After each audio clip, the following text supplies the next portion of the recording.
कृषि कानून पर मचे घमासान के बीच किसान नेताओं और केंद्र सरकार के बीच आज चौथे दौर की बातचीत होगी। इससे पहले मंगलवार को हुई बातचीत में किसानों ने छोटा ग्रुप बनाकर बातचीत की सरकार की अपील खारिज कर दी थी। आज भी करीब 35 किसान संगठनों के नेता बातचीत में शामिल होंगे। वहीं पंजाब के सीएम कैप्टन अमरिंदर भी आज गृह मंत्री से मुलाकात करने वाले हैं। आज होने वाली बैठक से पहले कल केंद्र सरकार की हाई लेवल बैठक हुई। इसमें अमित शाह के साथ कृषि मंत्री नरेंद्र तोमर और रेल मंत्री पीयूष गोयल ने किसान आंदोलन के हल और वार्ता की रणनीतियों पर चर्चा की।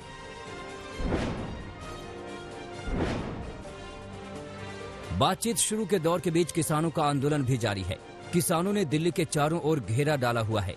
दिल्ली के सिंघू बॉर्डर, टिकरी बॉर्डर, गाजीपुर बॉर्डर और नोएडा बॉर्डर पर भी हजारों की तादाद में किसान जमे हुए हैं। धरने की जगह पर ही गीत संगीत के जरिए किसानों की हौसला अफजाई के लिए कलाकार भी पहुंच रहे हैं। बड़े स्तर पर लंगर का भी इंतजाम है।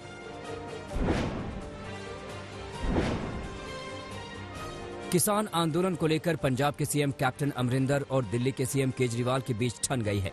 केजरीवाल ने सवाल किया है कि कैप्टन अमरिंदर जब कृषि बिल पर कमेटी के सदस्य थे तब उन्होंने ऐतराज क्यों नहीं किया। इस पर आग बबूला हुए अमरिंदर ने केजरीवाल पर आरोप लगाया है कि वो किसान के बड़े मुद्दे पर छोटी सियासत कर रहे हैं। इससे पहले अमरिंदर की हरियाणा के सीएम खट्टर से भी तू मैं हो चुकी है। कल पंजाब यूथ कांग्रेस के कार्यकर्ताओं ने चंडीगढ़ में खट्टर के आवास का घेराव भी किया था।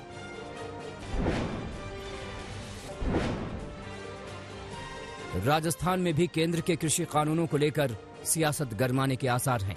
गहलोत सरकार ने केंद्र के कानूनों में बदलाव करने के लिए 2 नवंबर को विधानसभा से विधेयक पारित करवाए थे। ये विधेयक राज्यपाल को मंजूरी के लिए भेजे गए थे, लेकिन राजभवन ने अभी तक इन्हें हरी झंडी नहीं दी है।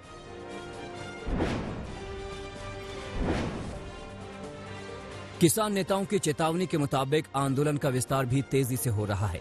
देश के कई हिस्सों से आंदोलनकारी दिल्ली की ओर रवाना हो रहे हैं। हरियाणा के पलवल से आज बड़ी तादाद में किसान दिल्ली बॉर्डर पर पहुंचने वाले हैं। उधर फतेहाबाद से भी 2000 लीटर दूध, राशन और लकड़ी लेकर सैकड़ों किसान दिल्ली के लिए निकल पड़े हैं। मध्य प्रदेश के ग्वालियर से भी किसानों का जत्था आंदोलनकारियों के समर्थन के लिए दिल्ली निकल पड़ा है। यूपी में फिल्म सिटी बनाने की योगी आदित्यनाथ की मुहिम पर मुंबई में घमासान छिड़ गया है। मुंबई में योगी की फिल्मी हस्तियों और उद्योग जगत के दिग्गजों से मुलाकातों के बीच उद्धव सरकार और शिवसेना नेताओं ने तीखी प्रतिक्रिया दी है। इससे पहले खुद सीएम उद्धव ठाकरे ने कहा कि महाराष्ट्र से कोई कुछ नहीं छीन सकता।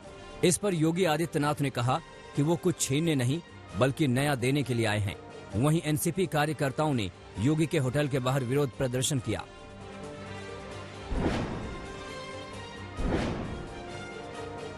ऑक्सफोर्ड यूनियन डिबेटिंग सोसाइटी के कार्यक्रम में बंगाल की सीएम ममता बनर्जी के भाषण को लेकर सियासत गर्म हो गई है। ऐन मौके पर यह कार्यक्रम रद्द कर दिए जाने पर टीएमसी ने ऊपरी दबाव होने का आरोप लगाया है।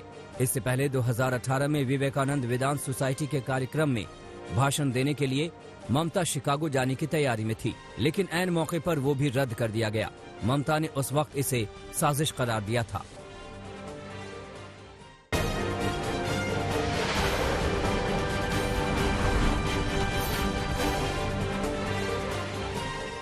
दिल्ली में पिछले 24 घंटों में 79,000 कोरोना टेस्ट किए गए, जो देश भर में अब तक का रिकॉर्ड है। इसमें से आरटी-पीसीआर टेस्ट की संख्या 36,000 के पार है।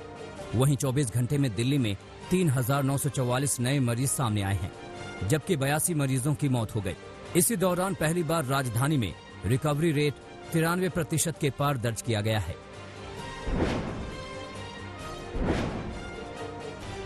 ओडिशा की नवीन पटनायक सरकार ने निजी लैब में होने वाले कोरोना के आरटी-पीसीआर टेस्ट की कीमत 400 रुपए कर दी है, जो देश में अब तक सबसे कम है। इससे पहले राज्य में कोरोना टेस्ट की कीमत 1200 रुपए थी। ओडिशा से पहले यूपी, दिल्ली, राजस्थान और गुजरात में भी आरटी-पीसीआर टेस्ट की कीमत घटाकर 800 से 900 रुपए के आसपास कर दी गई है।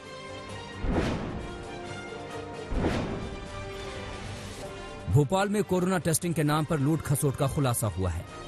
आज तक के स्टिंग ऑपरेशन में कुछ निजी लैब सरकार की ओर से निर्धारित दरों की बजाय मनमानी कीमत वसूल रही है। एंटीजन टेस्ट के लिए 900 रुपए तय किए गए हैं, लेकिन कुछ लैब संचालक इसके लिए 1500 रुपए मांगते कैमरे में कैद हुए हैं।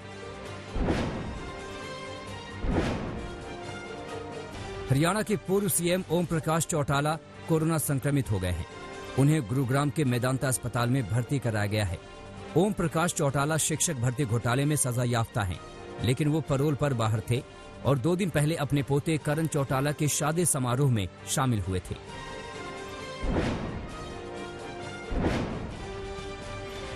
गुजरात में कोरोना संक्रमण के फिर से रफ्तार पकड़ने पर हाईकोर्ट ने भी सख्ती दिखाई है।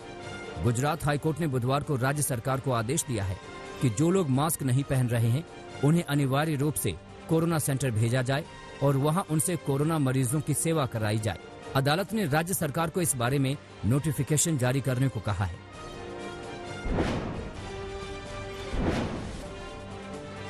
सूरत में नातिन के सगाई कार्यक्रम में कोविड नियमों की धज्जियां उड़ाने वाले बीजेपी नेता कांति गामित गिरफ्तार हो गए हैं। कार्यक्रम में भारी तादाद में मेहमानों का जमावड़ा लगा था। वीडियो वायरल होने के बाद गुजरात हाईकोर्ट ने सरकार को फटकार लगाई थी। इसके बाद पूर्व मंत्री कांति गामित, उनके बेटे समेत 18 लोगों को गिरफ्तार किया गया। इस मामले में इंस्पेक्टर समेत कई पुलिसकर्मी भी सस्पेंड हो चुके हैं। यूपी के महोबा में खेत में खेलते हुए 4 साल का बच्चा 30 फीट गहरे बोरवेल में जा गिरा है। घटना की खबर मिलने पर जिला प्रशासन और पुलिस की टीम मौके पर पहुंचकर रेस्क्यू ऑपरेशन चला रही है। लखनऊ से एनडीआरएफ की टीम भी महोबा पहुंच गई है। 3 जेसीबी मशीनों से खुदाई की जा रही है।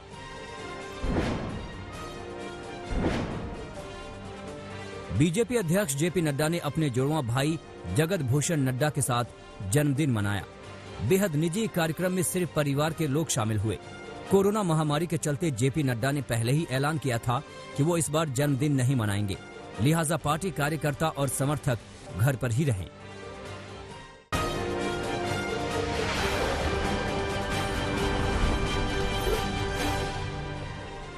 यूपी में लव जिहाद कानून के तहत बरेली में पहली गिरफ्तारी हुई है।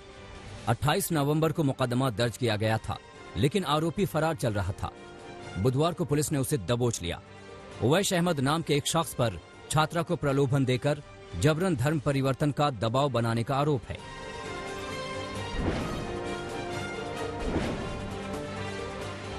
मथुरा के सदर बाजार इलाके के एक गेस्ट हाउस में एक युवक ने युवती की गोली मारकर हत्या कर दी।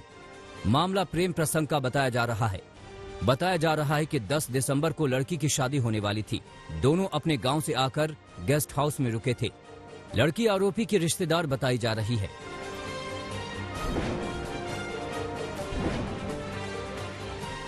अंबेडकर नगर में एक शादी में फिल्मी ट्विस्ट आया।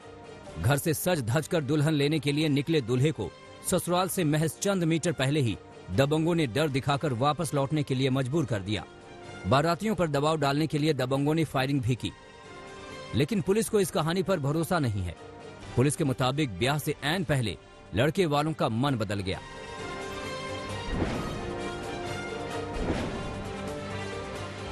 आगरा में एक दारोगा के खिलाफ लूट का मुकदमा दर्ज किया गया है।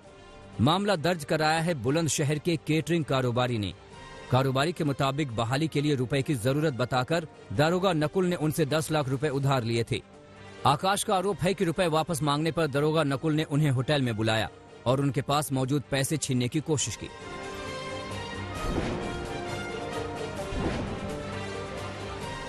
बिहार के नालंदा में शादी से नाराज प्रेमिका अपने प्रेमी की नई नवेली दुल्हन के साथ दरिंदगी पर उतर आई। आरोपी लड़की ने घर में घुसकर नई नवेली दुल्हन के बाल काट दिए और उसकी आंखों में फेविक्विक डाल दिया।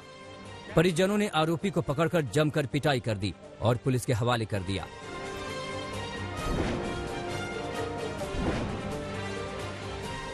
कानपुर के किदवई नगर इलाके में एक कपड़े के गोदाम में भीषण आग लग गई। आग ने देखते ही देखते विकराल रूप ले लिया। आग के कारणों का अभी पता नहीं चला है। आग को काबू में करने के लिए आसपास की दुकानों को भी खाली कराया गया। लाखों रुपए के नुकसान की आशंका जताई जा रही है।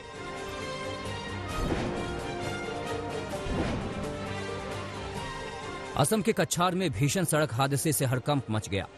एक कार और ट्रक की सीधी टक्कर में 5 छात्रों की मौत हो गई। 5 छात्र कार में सवार थे। चश्मदीदों के मुताबिक दोनों गाड़ियां फुल स्पीड में थीं। टक्कर के बाद कार उछलकर 50 मीटर दूर गड्ढे में जा गिरी।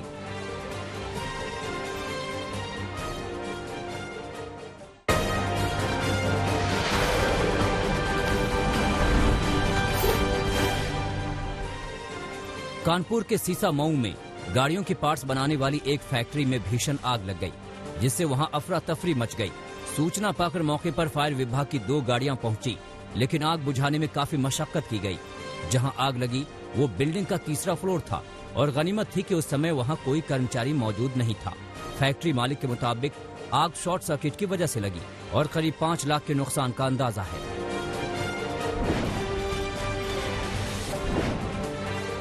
गुजरात में वडोदरा के किशनवाड़ी इलाके में शादी के समारोह में अचानक ही गैस सिलेंडर में ब्लास्ट होने की वजह से अफरा तफरी मच गई। गनीमत रही कि इस हादसे में किसी की जान नहीं गई, लेकिन आसपास के अपार्टमेंट्स के शीशे टूट गए। दरअसल एक शादी के भोजन कार्यक्रम में 35 लोग मौजूद थे और किचन में खाना पकाया जा रहा था। तभी गैस सिलेंडर में आग लगी और तुरंत धमाका हो गया। चश्मदीदों की माने तो परिवार ने कमर्शियल गैस सिलेंडर की बजाय घरेलू गैस सिलेंडर का इस्तेमाल किया था। राजस्थान के दौसा में खाकी के रौब में टोल प्लाजा पर 3 घंटे तक उत्पात मचाने का मामला सामने आया है। दरअसल दौसा जिले में मनोहरपुर कोथून नेशनल हाईवे पर स्थित टिटोली टोल प्लाजा पर 30 नवंबर की रात को एक पुलिसकर्मी सूर्य प्रकाश महावर ने अपने भाई की शादी की गाड़ियों को टोल पर निःशुल्क निकलने को लेकर विवाद किया। विवाद इतना बढ़ा कि टोल कर्मियों और बारातियों के बीच करीब 3 घंटे तक मारपीट हुई। 3 पुलिसकर्मियों सहित करीब 150 बारातियों ने टोल प्लाजा पर 2 लाख रुपए से अधिक का नुकसान कर दिया और उन पर 5 लाख की लूट का आरोप भी लगा है। मामले में सिर्फ 5 लोगों को गिरफ्तार किया गया है।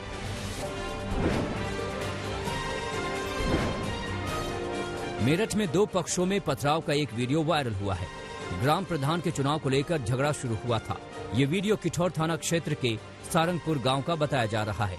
पुलिस का कहना है कि यह वीडियो 1 सप्ताह पुराना है, जहां 2 पक्षों में दोनों तरफ से जमकर पथराव हो रहा है। पुलिस ने कई धाराओं में मुकदमा दर्ज कर लिया है। जानकारी के मुताबिक चुनावी रंजिश के चलते 1 सप्ताह पहले 2 पक्षों में मारपीट हो गई थी। मामले में मुकदमा दर्ज हो चुका है और 5 लोगों के खिलाफ कार्रवाई की जा रही है।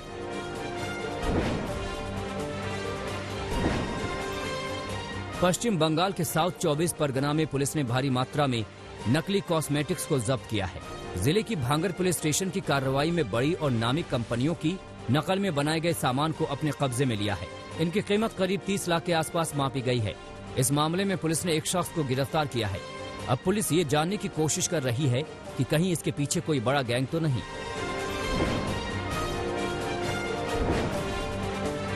बिहार के सहरसा में पुलिस ने एक इंजीनियर के 3 अपहरणकर्ताओं को गिरफ्तार किया है।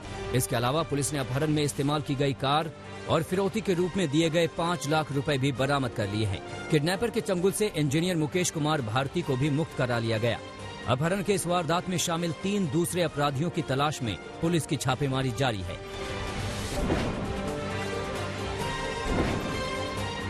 उत्तर प्रदेश में रायबरेली के करीब डिडोली गांव के पास हाईवे पर खड़ी कार में आग लगने से हड़कंप मच गया।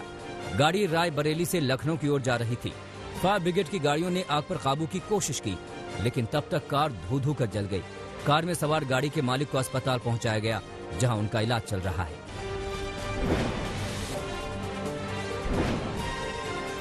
राजस्थान के पाली में एक दिल दहलाने वाला हादसा सामने आया है। पाली के सांडे राव में हाईवे पर एक स्लीपर बस से 80 फीट लंबी और 1 फीट चौड़ी लोहे की पाइप घुसने से एक शख्स और एक महिला की बस के अंदर दर्दनाक मौत हो गई। पूरे मामले में गैस पाइपलाइन बिछाने वाली कंपनी की लापरवाही सामने आई है, जहां उससे हाइड्रोलिक मशीन से पाइप उठाने में गलती हुई। घायल लोगों का अस्पताल में इलाज चल रहा है।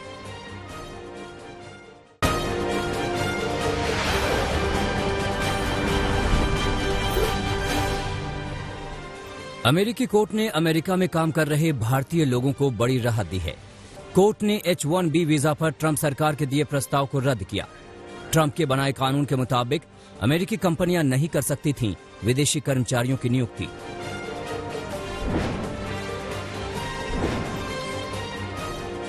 बाइडेन की ओर से नामांकित अमेरिका की भावी वित्त मंत्री जेनेट येलेन ने इशारों में ट्रंप सरकार पर हमला किया। कहा, सरकारी अक्षमता और जरूरी फैसले नहीं लेने की वजह से अमेरिका में आर्थिक संकट बढ़ सकता है।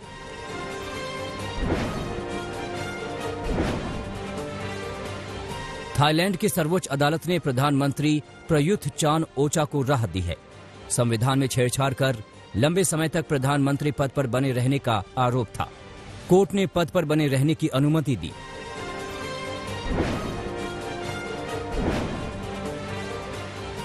ब्रिटेन के स्वास्थ्य मंत्री ने कोरोना वैक्सीन पर बड़ा ऐलान किया है। कहा, अगले हफ्ते तक ब्रिटेन के बाजारों में वैक्सीन आ सकती है। बता दें, अमेरिकी कंपनी फाइजर की कोरोना वैक्सीन को ब्रिटेन ने मंजूरी दे दी है।